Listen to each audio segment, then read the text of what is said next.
Assalamualaikum warahmatullahi wabarakatuh. Sebelumnya perkenalkan, nama saya Fakih Farisal Nur dengan NIM D71218008067. Kali ini saya akan menjelaskan tentang urgensi dan komponen pengaturan ruang kelas, di mana mata kuliah kali ini yaitu mata kuliah pengolahan kelas, dan yang terhormat Bapak Ahmad Muhyiddin Zuhri yang saya hormati. Langsung saja kita ke pembahasan tentang urgensi komponen pengaturan kelas. Kemudian pengertian pengaturan ruang kelas. Pengaturan dapat pula diartikan dengan pengolahan. Menurut Kamus Bahasa Indonesia, kalimat ini berasal dari manajemen yang berarti penyelenggaraan. Oleh karena itu, pengaturan dapat diartikan sebagai suatu perencanaan dalam satu kegiatan tertentu yang sudah direncanakan. Nah, sama halnya seperti pengaturan dalam ruang kelas. Jadi dalam ruang kelas itu guru melakukan perencanaan dalam pembelajaran supaya siswa tetap aktif dalam belajar, tidak bosan dalam mendengarkan penjelasan dari guru, dan membuat situasi dan pelajaran lebih nyaman.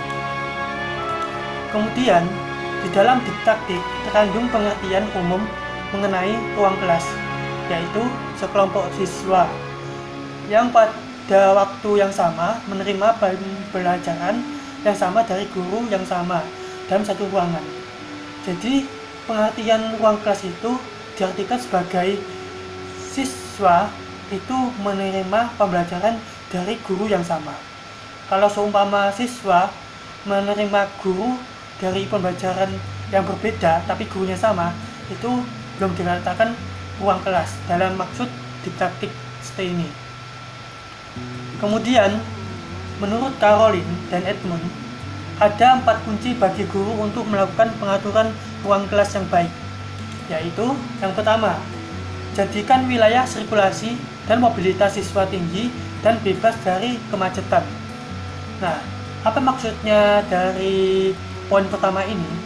Jadi poin pertama ini menjelaskan tentang pengaturan ruang kelas itu harus membuat siswa itu lebih nyaman. Bukan berarti membuat siswa itu dalam pembelajaran lebih kurang nyaman. Jadi kalau dalam pengaturan ruang kelas membuat siswa itu masih kurang nyaman dalam pembelajaran, seperti ruangan tersebut itu kurang baik untuk buat pembelajaran, seperti kotor atau mungkin suasana tempat duduknya kurang pas dengan yang lain sehingga tidak terlihat oleh guru, atau mungkin tidak terdengar percakapan guru pada siswanya. Jadi siswa di sini dalam pembelajaran harus nyaman dan bebas dari halangan apapun. Kemudian yang kedua, pastikan setiap siswa dapat dipantau dengan mudah oleh guru. Tugas seorang guru yaitu memberikan pembelajaran kepada siswanya. Hal itu tidak lepas guru harus memantau setiap siswanya agar mengetahui di mana siswa yang memperhatikan atau tidak. Jadi pembelajaran itu akan dilakukan secara maksimal oleh guru.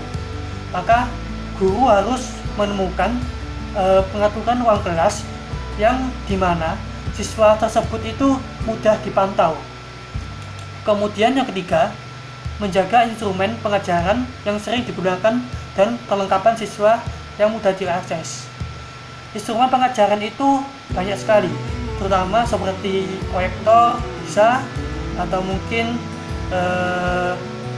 wifi atau internet di sekolah itu juga merupakan instrumen pengajaran. Kemudian seperti alat tulis, penggaris, dan sebagainya.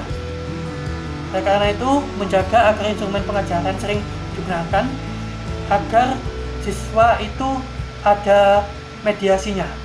Mediasi dalam pembelajaran itu cukup banyak, mungkin bisa digunakan salah satunya dari yang saya sebutkan yang tadi.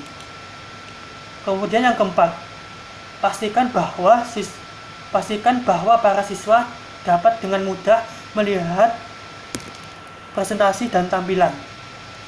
Guru harus memberikan presentasi dan tampilan yang lumayan menarik bagi siswanya.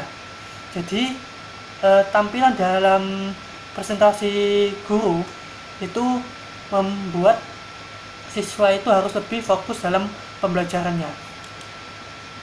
Kemudian tujuan pengaturan ruang kelas. Yang pertama, mewujudkan situasi dan kondisi kelas baik sebagai lingkungan belajar maupun sebagai kelompok belajar yang memungkinkan siswa untuk mengembangkan kemampuan semaksimal mungkin. Yang kedua, menghilangkan berbagai hambatan yang dapat menghalangi terwujudnya interaksi pembelajar. Yang ketiga, menyediakan dan mengatur fasilitas perabot kelas yang mendukung memungkinkan siswa yang sesuai dengan lingkungan sosial, emosional, dan intelektual siswa dalam kelas. Itu seperti proyektor, papan tulis, dan kursi dan sebagainya. Kemudian yang keempat, membina dan membimbing sesuai dengan latar belakang siswa,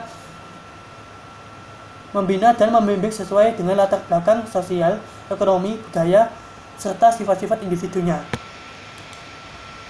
Kemudian dalam proses belajar di kelas di sekolah formal, tempat duduk dapat mempengaruhi proses pembelajaran siswa. Apabila tempat duduknya bagus, tidak terlalu rendah, tidak terlalu besar, sesuai dengan keadaan tubuh siswa, maka siswa akan merasa nyaman dengan tempat duduknya dan dapat belajar dengan tenang. Bentuk dan ukuran tempat yang digunakan bermacam-macam.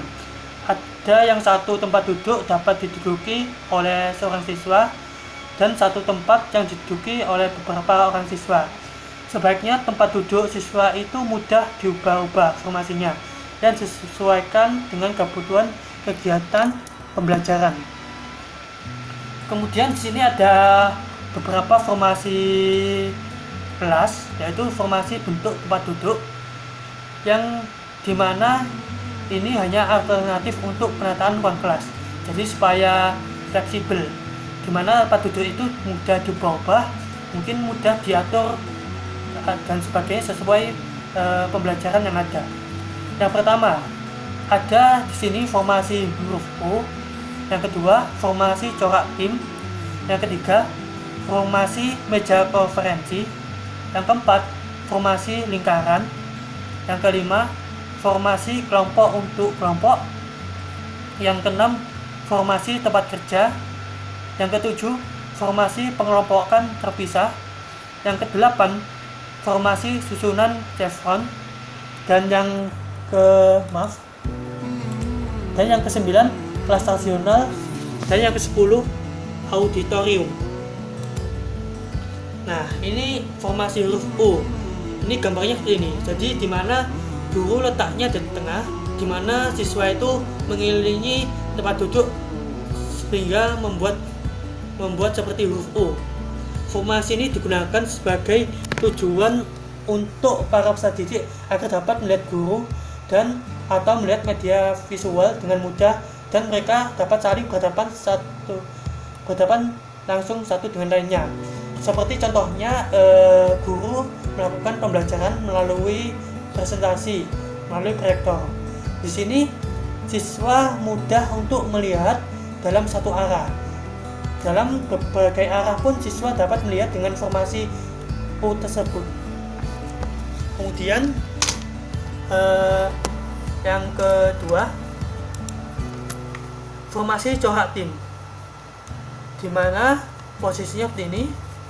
Jadi posisi ini itu biasanya digunakan seperti kerja kelompok atau kegiatan keterampilan atau kreasi dalam suatu pembelajaran di kelas.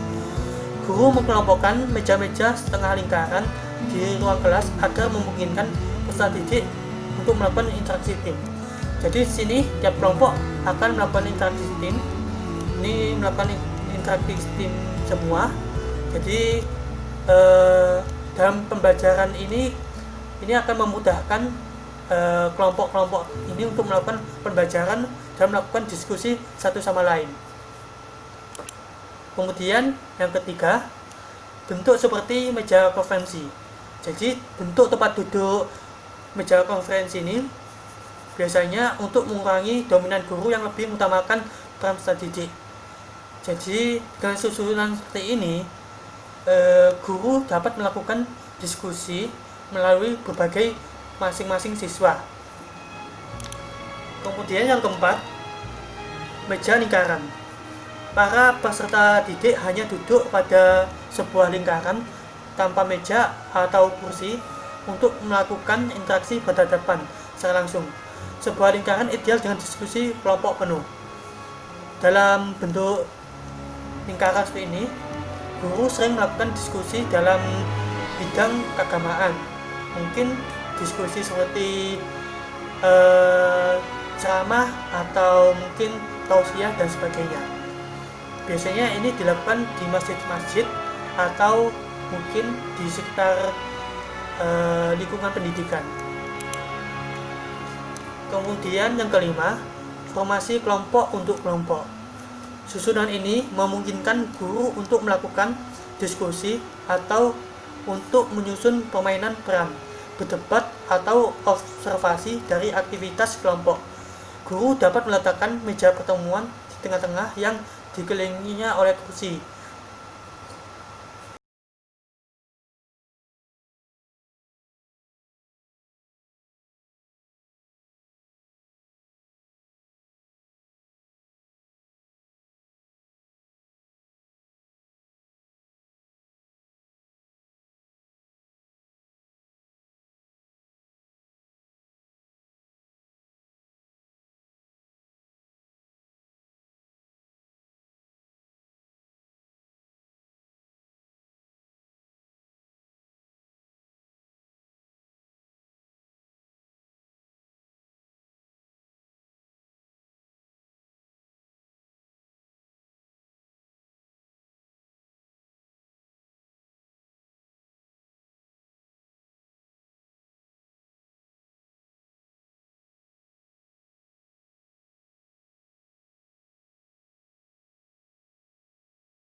Kemudian lanjut,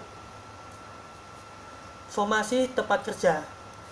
Susunan ini tepat untuk lingkaran tipe laboratorium, di mana setiap peserta didik duduk pada tempat untuk mengerjakan tugas, seperti mengoperasikan komputer, mesin, melakukan kerja laboratorium setelah didemonstrasikan.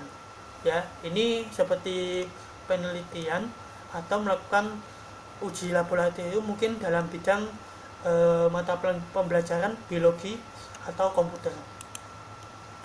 Kemudian yang ketujuh, formasi pengelompokan terpisah. Formasi ini dapat dilakukan jika kelas cukup besar atau jika ruangan memungkinkan. Guru dapat meletakkan meja dan kursi di mana pengelompokan kecil dapat melakukan aktivitas belajar didasarkan pada tim. Kemudian yang ke-8, formasi susunan chevron. Bentuk formasi ini bisa membantu dalam usaha mengurangi jarak di antara siswa maupun antar siswa dengan guru, sehingga siswa dan guru mempunyai pandangan yang lebih baik terhadap lingkungan kelas dan mampu aktif dalam pembelajaran di kelas. Selain itu, formasi ini dapat memberikan sudut pandang baru bagi siswa, sehingga suasana tidak menonton. Kemudian, kelas tradisional. Nah, formasi tempat duduk ini sering kita jumpai dalam sekolah-sekolah. Formasi ini yang biasa kita temui dalam kelas tradisional yang memungkinkan para siswa untuk duduk berpasangan dalam satu meja dengan 2 kursi. Kemudian yang terakhir, formasi auditorium. Dalam bentuk auditorium, menyediakan lingkungan yang sangat terbatas untuk belajar aktif. Namun dalam hal ini dapat dicoba untuk mengurangi kebosanan siswa yang terbiasa dengan penataan ruang yang secara konvensional atau yang tradisional yang seperti tadi, tradisional. Jika sebuah ruangan kelas tempat duduknya dapat dengan mudah dipindahkan, maka guru dapat membuat bentuk pembelajaran ala auditorium untuk membentuk hubungan dengan lebih erat sehingga memudahkan siswa untuk melihat guru. Oke, kesimpulan dari materi ini yaitu maksud pengelolaan kelas sendiri bahwa pengelolaan kelas merupakan upaya dilakukan oleh guru dalam menciptakan lingkungan pembelajaran yang kondusif melalui kegiatan pengaturan siswa dan barang atau fasilitas. Maka dengan demikian, pengelolaan kelas berupa penataan tempat duduk siswa sebagai bentuk pengelolaan kelas dapat membantu menciptakan proses pembelajaran yang sesuai dengan tujuan. Oke, itu saja mungkin yang saya jelaskan. Kurang lebihnya mohon maaf apabila ada salah kata. Saya akhiri. Wassalamualaikum warahmatullahi wabarakatuh.